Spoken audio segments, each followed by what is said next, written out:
I thought I knew a fair amount about the human body, exercise, and fitness. I come from a family of doctors. My dad, my sister, and countless cousins all practice medicine. And I was destined for the same path after college. I believed in science. I trusted it. I did everything by the book to rehabilitate my knee the first time around. I diligently went to physical therapy, did all my prescribed exercises, no matter how painful or boring, and rebuilt my strength. Leading into this half-marathon training cycle, I regularly lifted weights and gradually increased my running mileage. Yet following the rules didn't seem to matter. Even my orthopedic surgeon had no answers. I remember him saying, "Christine, I don't know what to do about you." 2 months later, I had surgery to replace my ACL again. I'm not the only one whose body has had a fraught relationship with sports and exercise. As a journalist, I've noticed that even as women have excelled in sports, there's an underlying sense that women and their bodies are an anomaly in the athletic world. Women athletes are often led to believe that menstrual dysfunction is normal. Stress fractures are a rite of passage. Knee injuries are inevitable. Disordered eating and body image issues are part and parcel of the athletic experience. And athletic careers are limited by puberty, pregnancy, and age. When something goes wrong, injury, burnout, overtraining, women are blamed and shamed for it, despite doing everything they're supposed to do. But I couldn't figure out why the feeling was so pervasive and intractable. Why weren't we taking better care of girls and women? Did it have to be like this? The pieces started to click together during the summer of 2018.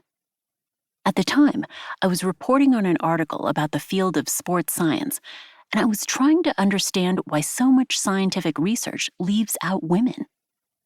The bias against women in biomedical research was something I knew about on a subconscious level, but I admit I never really thought about it explicitly. As a journalist who covers sports, science, and health, I regularly come across studies that involved men as participants. When I couldn't find research that included participants who were women, I gave scientists the benefit of the doubt. I assumed the lack of representation wasn't intentional. There had to be a perfectly reasonable explanation. Maybe women were harder to recruit. Maybe women weren't interested in participating in studies. Then I fell down a deep rabbit hole. As I read more papers and talked to experts, I began to understand that the exclusion of women was more than an oversight. It became clear how, for decades, scientists have worked under the assumption that women and men are biologically and physiologically the same, if you just ignore the reproductive organs.